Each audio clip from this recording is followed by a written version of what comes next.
یا اس کا ایک حق اتنا دیا ہے کہ اگر تمہارے پاس اور کچھ نہیں ہے، زکوٰۃ کے مال ہی سے کیوں نہ اس کی مدد کرنی پڑے، اس کا حق ادا کر، تمہیں یہ چیز کرنی ہوگی۔ اور تیسرا، یہ ایک شخص ہے کہ اس کا پڑوسی ہے اور غریب اور مسکین ہے، زکوٰۃ کا حقدار ہے، اس کو اس نے زکوٰۃ دیا۔ اب اسی زکوٰۃ کو وہ شخص اپنے پڑوسی یعنی زکوٰۃ دینے والے کو اسی سے کوئی چیز بطور ہدیہ کے پیش کر رہا ہے، تو یہ گویا کہ زکوٰۃ اس کے لیے کھانا جائز ہو گئی۔ کیوں؟ اس لیے کہ ایسی جگہ پہنچ گئی جہاں سے وہ حلال ہو گئی، یعنی اس نے اسی پیسے سے کوئی ہدیہ اور تحفہ خریدا اور آپ کو لا کر کے دے دیا، کھانا کھلا دیا، جیسا کہ حدیثوں میں اس کی دلیل موجود ہے، اب اس طرف نہیں جانا چاہتا، صرف یہ بتانے کے لیے کہ اللہ تبارک و تعالی نے زکوٰۃ کے مال میں مسافر کا بھی حق رکھا ہے، اس سے اس کا اندازہ ہوتا ہے۔ اب مسافر کے حقوق کیا ہیں؟ ان میں سے چند حقوق میں آپ کے سامنے رکھتا ہوں، اور یہ بات تفصیل سے بلکہ ٹو دی پوائنٹ یعنی نکات کی شکل میں آپ کے سامنے رکھتا ہوں، اس لیے کہ تفصیل کے لیے جو ہے بڑا وقت درکار ہے۔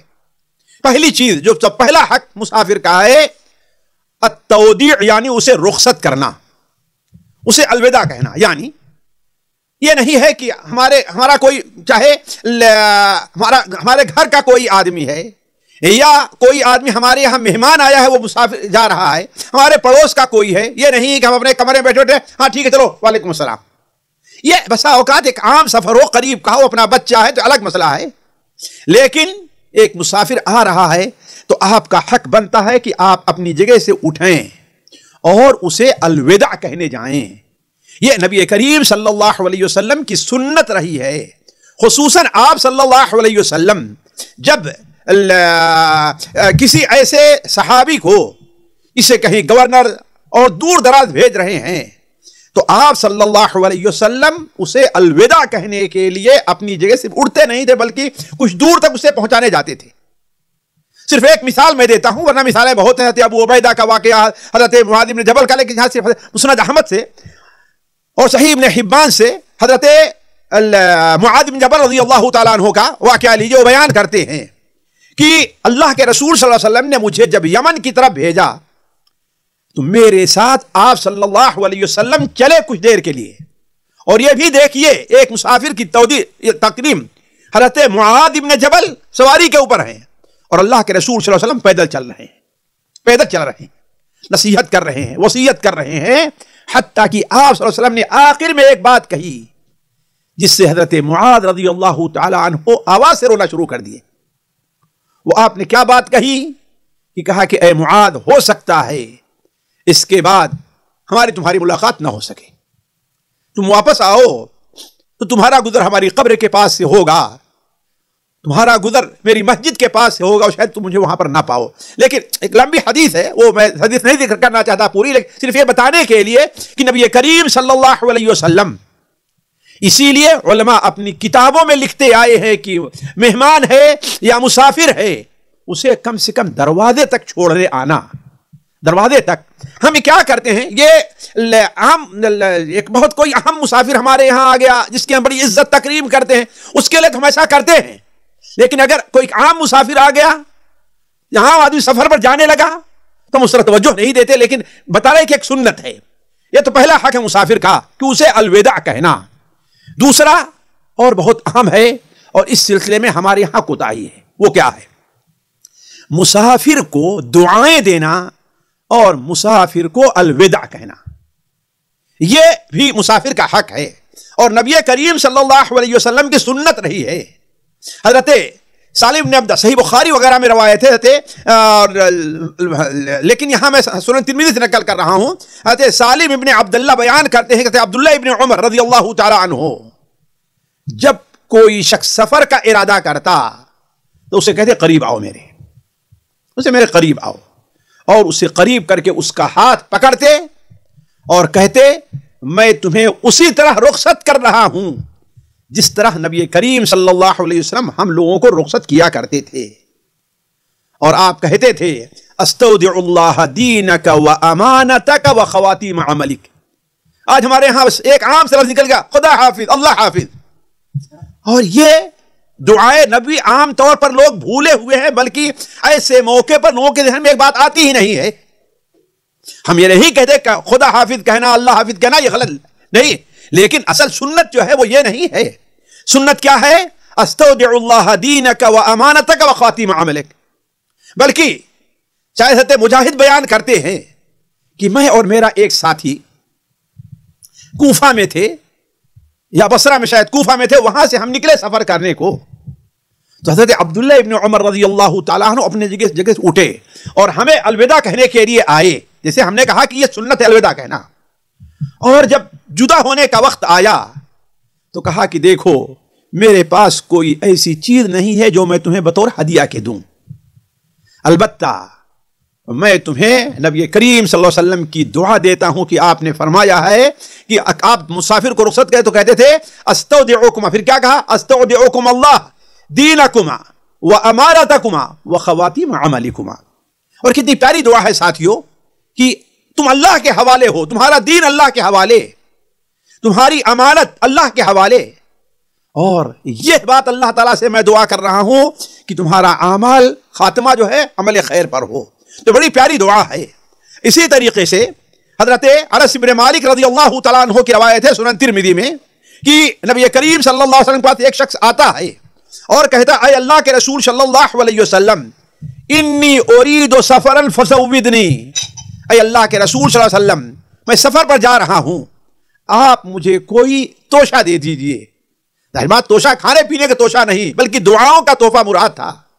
تو آپ نے فرمایا زودک اللہ التقوی، اللہ تعالیٰ تمہیں اس سفر کے اندر تقوی کا توشہ عطا کرے، یعنی تم تقوی اختیار کرو. اس نے کہا اے اللہ کے رسول زدنی، اور بھی کوئی چیز دے دیے. آپ نے فرمایا وغفر ذنبک، اللہ تمہارے گناہوں کو معاف کرے. اس نے کہا اے اللہ کے رسول اور بھی کچھ عنایت فرمائیے.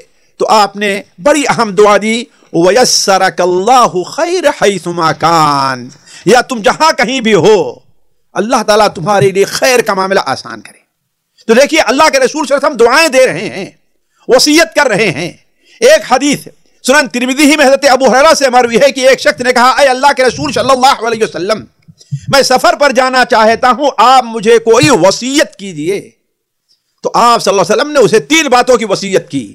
پہلی بات کیا؟ علیک بتقوی اللہ، تو ہر جگہ اللہ تعالیٰ کا تقوی. اور آپ جانتے ہیں کہ مسافر اللہ تعالیٰ کے تقوی کا ہر قدم پر محتاج ہے.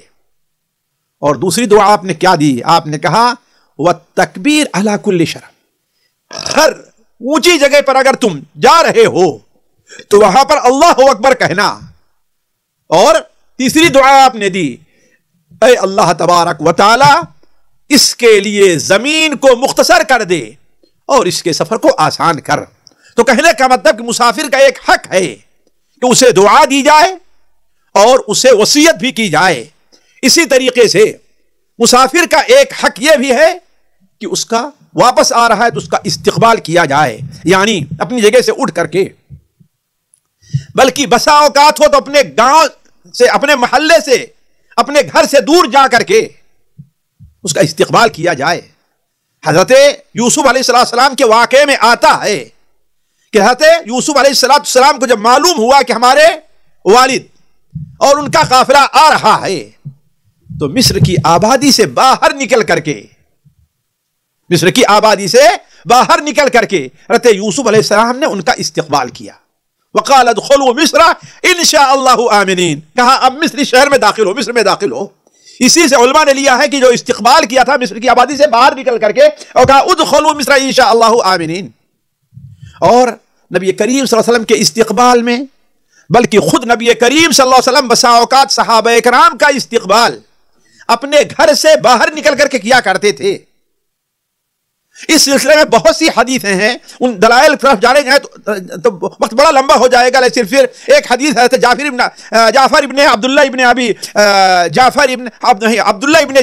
عبداللہ ابن ابی طالب وہ بیان کرتے ہیں کہ ایک بار نبی کریم صلی اللہ علیہ وسلم سفر سے آ رہے تھے تو چونکہ یہ آپ کے چچا حضرت جعفر کے بیٹے تھے عبداللہ ابن جعفر، تو بچے آپ کے گھر والے استقبال کے لیے چلے تو مجھے بھی لے جایا گیا اس لیے کہ چھوٹے تھے. اور سب سے پہلے ہم نے آپ کا استقبال کیا تو آپ نے مجھے آگے بیٹھایا، آپ نے سواری ہی پر اٹھا کر کے، اور پھر اس کے بعد آپ کا کوئی نواسا حضرت فاطمہ کا بیٹا، یہ حدیث صحیح مسلم میں ہے، کوئی حسن ہے یا حسین ہے، وہ پہنچے تو آپ نے انہیں اپنے پیچھے بیٹھا لیا.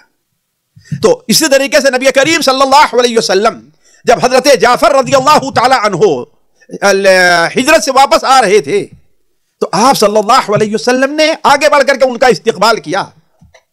ایک بار مائی عائشہ بیان کرتی ہیں کہ اللہ کے رسول صلی اللہ علیہ وسلم سنن ترمذی میں زید بن حارثہ ایک بار کہیں سفر سے آئے، آپ صلی اللہ علیہ وسلم میرے گھر میں تھے. جیسے گھر میں انسان صرف تہبند میں رہتا، اپنے کپڑے وغیرہ اتارے رہتا ہے، تو دروازہ انہوں نے کھٹکھٹایا، معلوم ہوا تو کہا آپ نے انتظار بھی نہیں کیا کہ اپنا کپڑا پہنے، جو تہبند باندھے تھے وہی اپنے کپڑے کو گھسیٹتے ہوئے آپ آگے بڑھ کے دروازہ کھولے، انہیں چمٹا لیا، انہیں بوسہ دیا. تو کہنے کا مطلب یہ ہے کہ مسافر کا ایک حق یہ ہے کہ ہم اس کا استقبال بھی کریں. اس سلسلے میں بہت سی حدیثیں موجود ہیں. اسی طریقے سے ساتھیوں ایک اور عام بڑا اہم حق ہے کہ مسافر کے ساتھ حسن سلوک سے پیش آیا جائے، اور یہ اللہ تعالیٰ نے یہ حق اس کا قرآن مجید میں بیان کیا ہے. سورہ نساء میں اللہ تعالیٰ فرماتا ہے وَاعْبُدُوا اللَّهَ وَلَا تُشْرِكُوا بِهِ شَيْئًا وَبِالْوَالِدَيْنِ إِحْسَانًا وَبِذِي الْقُرْبَى وَالْيَتَامَى وَالْمَسَاكِينَ وَابْنَ السَّبِيلِ، یعنی والدین کے ساتھ حسن سلوک کرو، قرابت داروں کے ساتھ، یتیموں کے ساتھ، مسکینوں کے ساتھ، والجار ذی القربى والجار الجنب وابن السبیل. بلکہ حضرت عبداللہ ابن عباس رضی اللہ تعالیٰ عنہ کا قول ہے کہ اگر کوئی مسافر تمہارے ساتھ سفر کر رہا ہے تو اس کا دو حق تمہارے اوپر ہوتا ہے. ایک حق تو یہ ہے کہ تمہارے پڑوس میں بیٹھا ہوا ہے، اور دوسرا حق یہ ہے کہ وہ مسافر ہے. اس نقطے کے اوپر غور کریں کہ اسلام اس سلسلے مسافر کو کتنا حق دیتا ہے. یعنی آپ بھی سفر میں ہے، وہ بھی سفر میں ہے، لیکن آپ کے پڑوس میں ہے، بغل میں بیٹھا ہے، بغل کی سیٹ پر بیٹھا ہے، سامنے والی سیٹ پر بیٹھا ہے. تو حضرت عبداللہ بن عباس کہتے ہیں کہ اس کا دو حق تمہارے اوپر ہے. ایک حق تو یہ ہے کہ تمہارے بغل میں پڑوس کی حیثیت تمہارا ساتھ سفر کر رہا ہے، ایک. اور دوسرا حق کیا ہے؟ دوسرا حق یہ ہے کہ وہ مسافر ہے، تو اس کا اس طریقے سے تمہارے اوپر حق بنتا ہے. ساتھیو حسن سلوک جو ہے ایک بڑا عام سا لفظ ہے. اگر آپ اس پر غور کریں تو اس کے ضمن میں بہت سے حقوق آتے ہیں، یا اس حق کا تقاضا یہ ہے کہ بندہ، مثال کے طور پر اگر ایک مسافر ہے وہ راستہ بھول گیا ہے، یا راستہ بھولا نہیں جا رہا ہے لیکن مزید تاکید کے لیے آگے کی صحیح رہنمائی کے لیے آپ سے راستہ پوچھتا، دونوں صورتیں ہوں، دونوں صورتیں پائی جائیں، تو ایسی صورت میں اس کے ساتھ حسن سلوک کا تقاضا یہ ہے کہ ہم اسے صحیح رہنمائی. بسا اوقات آپ کو بھی تجربہ ہوگا، ہمیں بھی تجربہ ہے، کسی سے راستہ پوچھئے تو وہ ہاں چلے جاؤ، ایسے یہ نہیں سوچتے کہ ہم سمجھے ہیں کہ نہیں سمجھے، اور پھر اپنے کام میں مشغول ہو جاتا ہے. نہیں، ہدایت السبیل یہ ہے. کل جو ہے راستے کے جو حقوق ہم نے آپ کے سامنے رکھا ہے اس میں یہ بات آئی تھی کہ راستے کا ایک حق کیا ہے؟ راستہ بتانا، صحیح رہنمائی کرنا. اور دوسرا حق ہے کوئی شخص اگر راستہ بھٹکا بھولا ہوا ہے تو اسے بھی صحیح راستے کی طرف اس کی رہنمائی کرنا. یہ دونوں حق راستے کے حقوق میں سے ہے، اور مسافر ان باتوں کا زیادہ حقدار ہے. اسی لیے نبی کریم صلی اللہ علیہ وسلم نے اپنی متعدد حدیثوں میں اس کی اہمیت بیان کی ہے. مثال کے طور پر آپ صلی اللہ علیہ وسلم نے، آپ جانتے تھے کہ اس سلسلے میں لوگوں سے کوتاہی ہوتی ہے، لوگ اکتا جاتے ہیں، خاص طور پر جو لوگ روڈ کے کنارے ہوں، ہر مسافر آ رہا ہے، ہر آدمی راستہ پوچھتا رہے، لوگ اکتاتے ہیں. آپ صلی اللہ علیہ وسلم نے اولاً اسے صدقہ قرار دیا، جیسا کہ سنن ترمذی میں حضرت ابو ذر رضی اللہ عنہ کی روایت ہے کہ آپ صلی اللہ علیہ وسلم بیان کرتے ہیں تبسمک فی وجہ اخی کا صدقہ، اپنے ساتھ طرف دیکھ کر کے مسکرا دینا یہ صدقہ ہے، بھلائی کا حکم دینا صدقہ ہے، برائی سے روکنا صدقہ ہے. وَإِرْشَادُ الرَّجُلِ فِي أَرْضِ الضَّلَالِ صدقہ. ایک شخص ہے وہ راستہ بھٹکا ہوا ہے، اسے کچھ پتہ نہیں چلا ہے کدھر جائے، جیسا کہ ہوتا ہے بسا اوقات نئی جگہ رہے تو اسے مشرق مغرب کا ہی پتہ نہیں چلتا. اس کے سامنے ایسا ہے چاروں طرف اندھیرا، حالانکہ اگر تھوڑا سا اس کو اطمینان ہو جائے تو راستہ صاف نظر آئے گا اس کو، لیکن گھبراہٹ میں اس کے چاروں طرف اس کے سامنے اندھیرا رہتا ہے. تو ایسی صورت میں اگر کوئی آدمی اس کی مدد کرتا ہے تو اللہ تعالیٰ اس سے صدقہ کرنے کا ثواب دیتا ہے. بلکہ امام بخاری رحمہ اللہ کتاب الادب المفرد کے اندر ایک حدیث ہے جو حضرت براء ابن عازب رضی اللہ تعالیٰ عنہ سے مروی ہے.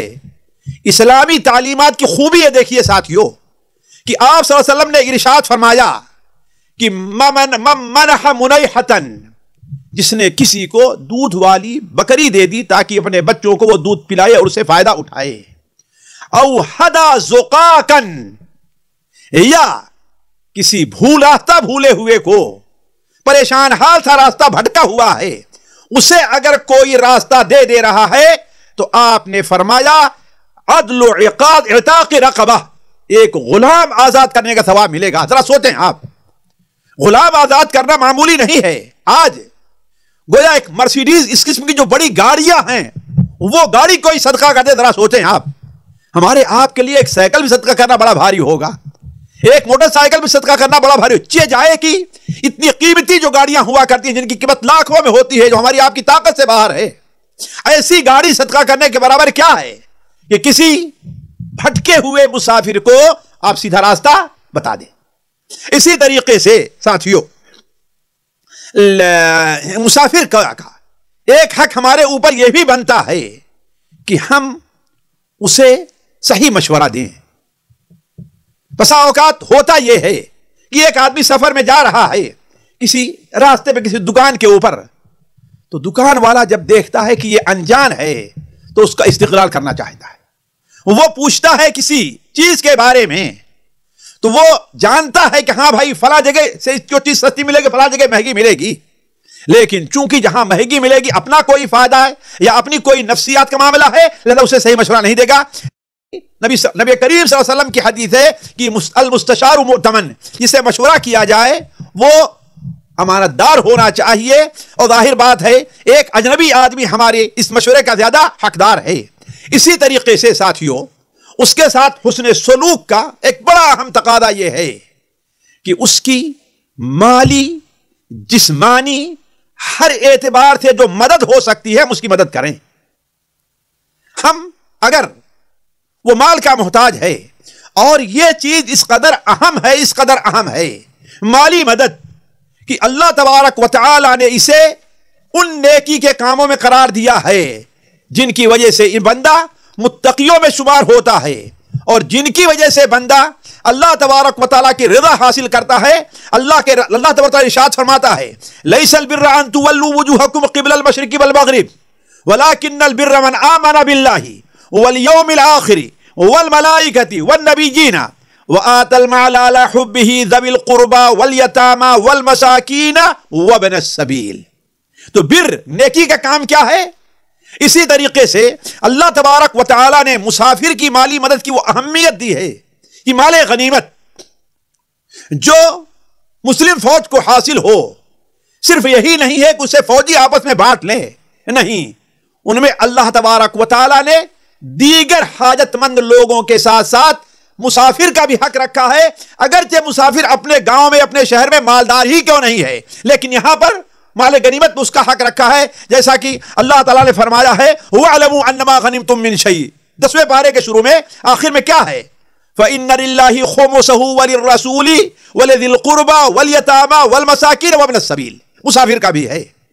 حتیٰ کہ جیسا کہ بھی ہم نے شروع میں آپ کے سامنے رکھا کہ مال زکوٰۃ میں بھی اللہ تعالیٰ نے مسافر کا حق رکھا ہے، اور قرآن مجید میں اللہ نے اس کو بیان کیا صدقات للفقراء والمساکین والعاملین علیہا والمؤلفۃ قلوبہم، آخر میں وابن السبیل فریضۃ من اللہ، یعنی گویا مال زکوٰۃ میں سے مسافر کو بھی دینا یہ تمہارے اوپر اللہ تعالیٰ کا فریضہ ہے اگر وہ حاجت مند ہے تو۔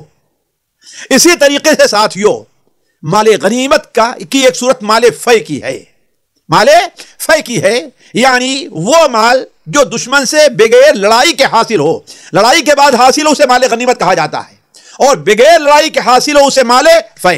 اس میں بھی اللہ تعالیٰ نے جیسا کہ سورہ حشر کے اندر ہے ابن السبیل یعنی مسافروں کا حق رکھا ہے، ما افاء اللہ علی رسولہ منہم من اہل القری فللہ وللرسول ولذی القربى والیتامى والمساکین وابن السبیل۔ خیر ساتھیو، یہ موضوع تو بڑا لمبا ہے کہ مالی مدد کرنا یا جسمانی مدد کرنا مسافر کا کتنا اہم ہے، حتیٰ کہ اگر آپ اس آیت کے اوپر غور کریں کہ اللہ تبارک و تعالیٰ کی اس سے رضا اور دنیا اور آخرت میں کامیابی کا ذریعہ یہ ہے کہ بندہ مسافر کو کھانا کھلائے اور مالی مدد کرے، جیسا کہ اللہ تعالیٰ سورہ روم میں فرماتا ہے فآت ذی القربى حقہ والمسکین وابن السبیل ذلک خیر للذین یریدون وجہ اللہ واولئک هم المفلحون۔ یہی لوگ کامیاب ہیں۔ حتیٰ کہ ساتھیوں میں سوچ رہا تھا کہ اللہ تبارک و تعالی نے من ضمن مال، دیکھیے مال کا جو صدقہ ہے یہ دنیاوی مصائب کو ٹالنے میں شاید دیگر عبادات سے بڑا، اگر زیادہ نہیں تو دیگر اہم عبادات کا مقابلہ کرتا ہے، جن کے ذریعے اللہ تعالیٰ مصیبتوں کو ٹالتا ہے۔ بلکہ بلا اور مصیبت کو ٹالنے میں صدقہ اور خیرات کی جو اہمیت ہے وہ کسی اور چیز کی شاید عبادت کی، نماز روزہ وغیرہ کی نہ ہو۔ اور یہ صدقہ، ان میں اللہ تبارک و تعالی نے مسکین کا بھی حق رکھا ہے۔ مثال کے طور پر وہ قصہ جو صحیح مسلم کے اندر ہے اس کے اوپر آپ غور کریں۔ حضرت ابو سعید خدری کی روایت ہے کہ ایک شخص راستے میں جا رہا تھا تو ایک بدلی دیکھا اور بدلی سے آواز آتی ہے اسق حدیقۃ فلان، فلاں کے باغ کو سیراب کرو۔ بڑا تعجب ہوا کہ آواز کہاں ہے، دائیں بائیں دیکھتا ہے تو اوپر دیکھتا ہے کچھ نہیں، پھر کیا دیکھتا ہے کہ وہ بدلی ایک چٹیل میدان طرف جاتی ہے، وہاں پر برستی ہے اور وہاں سے نالی تھی، وہ پانی بہہ کر کے کہیں جا رہا ہے۔ اسے تعجب ہوا اور اس راستے پر چلتا گیا، یہاں تک کہ پہنچا، پانی کے ساتھ ساتھ دیکھا کہ ایک بزرگ ہیں ایک کھیت کے اندر فاوڑا لے کر کے، کدال وغیرہ لے کر کے پانی کو برابر کر رہے ہیں۔ وہاں کھیت کے کنارے کھڑے ہو کر پوچھتا ہے حضرت آپ کا نام کیا ہے؟ تو اپنا نام بتایا، بالکل وہی نام جو نام اس نے بدلی سے سنا تھا۔ یہ حدیث صحیح مسلم کے اندر ہے۔ تو پھر اس نے پوچھا کہ آخر آپ بھائی میرا نام کیوں پوچھ رہے ہیں؟ تو کہا کہ یہ جس بدلی کا پانی ہے، اس بدلی سے ہم نے آپ کا نام سنا ہے، آخر وجہ کیا ہے؟ پاس پڑوس کے سارے کھیت سوکھے ہوئے ہیں لیکن آپ کو پانی مل رہا ہے۔ تو انہوں نے کہا اگر تم نے پوچھ ہی لیا ہے تو دیکھو میں اپنی اس کھیت جو پیداوار ہوتی ہے اس کے 3 حصے کرتا ہوں، ایک حصہ اپنے اہل و عیال کے لیے، دوسرا حصہ دوبارہ اس میں ڈالنے اور اس کے کام کے لیے، اور تیسرا حصہ میں مسکینوں پر، بھکاریوں پر اور مسافروں پر خرچ کرتا ہوں، بھکاریوں پر اور مسافروں پر خرچ کرتا ہوں۔ اسی طریقے سے ساتھیوں مسافر کا ایک حق ہمارے اوپر اور یہ بھی ہے کہ ہم ان کی رہائش کا انتظام کریں اور ان کے کھانے پینے کا انتظام کریں۔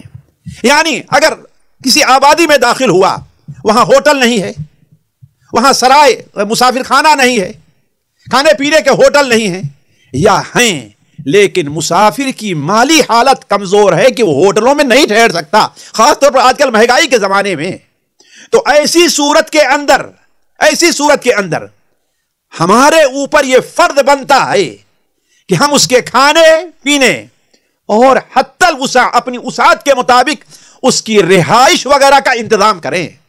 اسی لیے دیکھیے ہمارے بزرگ جب پہلے مسجد بناتے تھے تو ایک کمرہ مسافروں کے لیے بنایا کرتے تھے تاکہ مسافر آئیں تو وہاں ان کے ٹھہرنے کا انتظام رہے۔ اسی حق کو ادا کرنے کے لیے اور شریعت نے جو اہمیت بیان کی ہے، بلکہ یہ حق کے واجب ہے۔ اگر لوگ ایسا نہیں کرتے تو اللہ کے ہاں گنہگار ہوں گے، اور اگر مسافر کو طاقت ہو تو وہ زبردستی اپنا حق کھانے پینے بھر کے لیے لے سکتا ہے۔ ایک کمرہ ہے مسجد میں، آپ زبردستی اگر وہ فعلاً مستحق ہے اس کا تو آپ اسے منع نہیں کر سکتے ہیں۔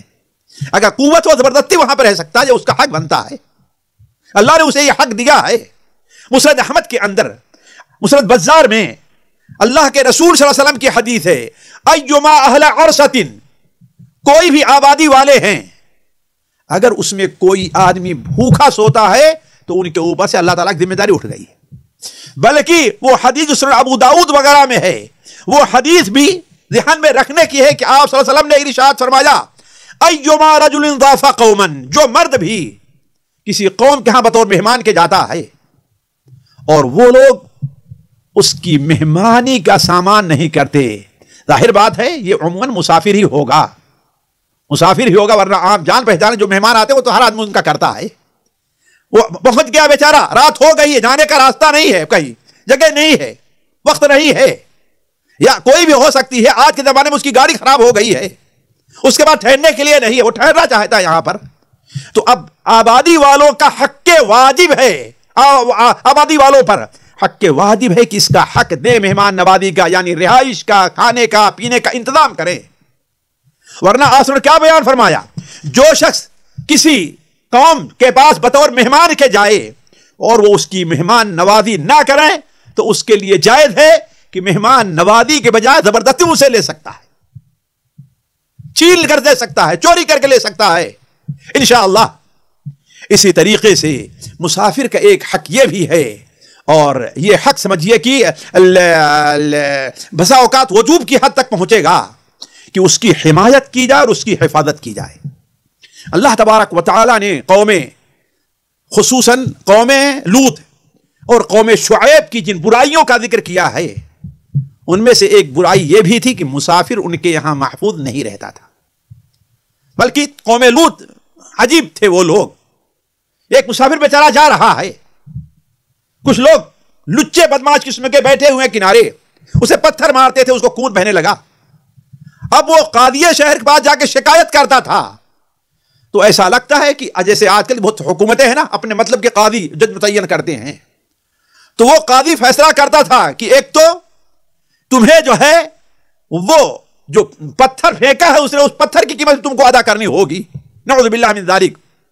تو کہنے کا مطلب یہ ہے کہ ان لوگوں پر اللہ کا عذاب اس لیے آیا کہ ان کے یہاں مسافر کو حمایت اور حفاظت کا انتظام نہیں تھا.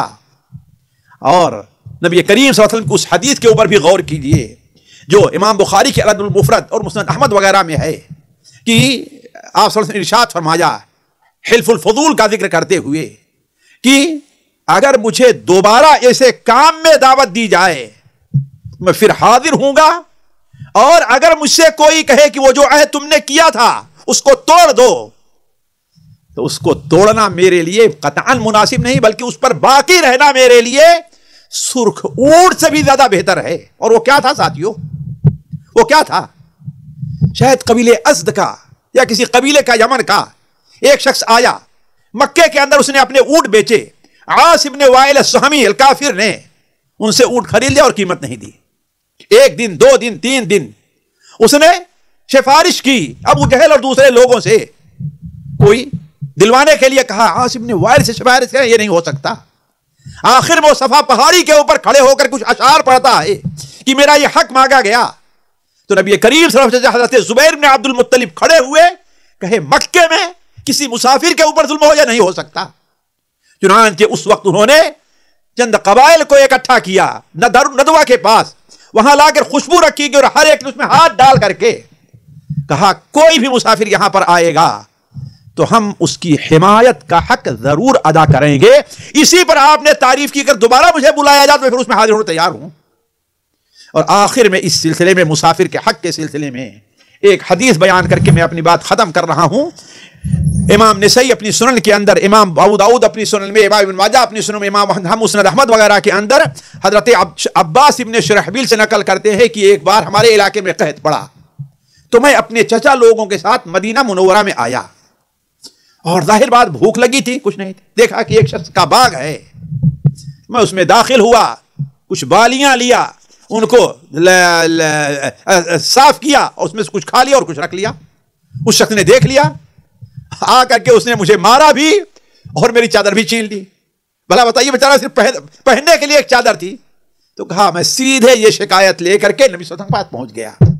تو آپ صلی اللہ علیہ وسلم نے لوگوں کو بھیجا کہ جاؤ اس کو بلا کر کے لے آؤ. گویا پولیس بھیجی آپ نے کہ جاؤ پکڑ کے لے کر کے آؤ اس کو.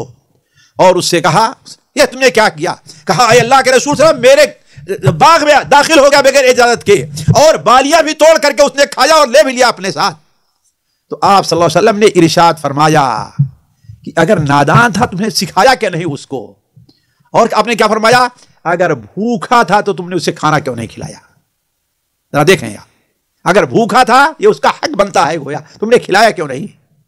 پھر آپ نے کہا اس پر بھی زیادتی، تم نے اس کی چادر لے لی ہے، واپس کرو اس کی چادر. آپ نے اس کو کوئی سرزنش نہیں کی کہ تمہیں ایسا نہیں کرنا چاہیے تھا، کیا اس کا حق ہے؟ یہ کوئی سرزنش نہیں کی آپ نے. بھوکا تھا، اس کا مسافر ہے، اس کا حق ہے. بلکہ وہ کہتے ہیں کہ آپ صلی اللہ علیہ وسلم نے میری چادر دلوائی اور گئے مجھے ایک وسق یعنی 5 سا 60 سا ہے نا، ایک وسق 60 سا ہمیں آپ نے یہ آدھا وسق آپ صلی اللہ علیہ وسلم ہمیں غلہ دیا اور کہا کہ لے کر کے جاؤ. تو کہنے کا مطلب یہ ہے ساتھیو، اسلام نے مسافر کے بڑے حقوق رکھے ہیں. اگر سارے حقوق اور تفصیل سے میں ذکر کرتے جاؤں تو اس کی ایک لمبی مجلس درکار ہے، لیکن اختصار کے ساتھ یہ چند باتیں آپ کے سامنے رکھی گئیں. اللہ تعالیٰ سے دعا ہے کہ اللہ تعالیٰ ہمیں اور آپ کو مسافروں کے حقوق ادا کرنے کی توفیق عطا فرمائے، بلکہ تمام حقوق جو ہمارے اوپر ہے اللہ تعالیٰ انہیں سمجھنے اور ان کو ادا کرنے کی توفیق عطا فرمائے. والسلام علیکم ورحمۃ اللہ وبرکاتہ. سامعین اکرام، ہمارے علمی اور عوامی دروس اور سوال و جواب کی مجلسوں سے آپ خود بھی مستفید ہوں اور اپنے دوست و احباب کے ساتھ بھی شیئر کریں. عین ممکن ہے کہ آپ کے شیئر سے کسی کی اصلاح اور آپ کے لیے صدقہ جاریہ بن جائے. واٹس ایپ پر اسلامک میسج حاصل کرنے کے لیے نمبر نوٹ فرمائیں: یعقوب عزیز 00966 5089 59707.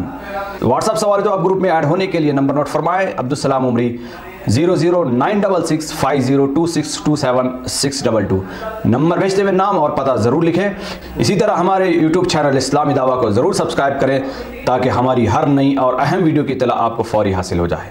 تمام دروس، مقالات اور سوال و جواب سیریز کے لیے ہماری مشہور ویب سائٹ www.islamidawah.com کا مشاہدہ کرتے رہیں. السلام علیکم ورحمۃ اللہ وبرکاتہ.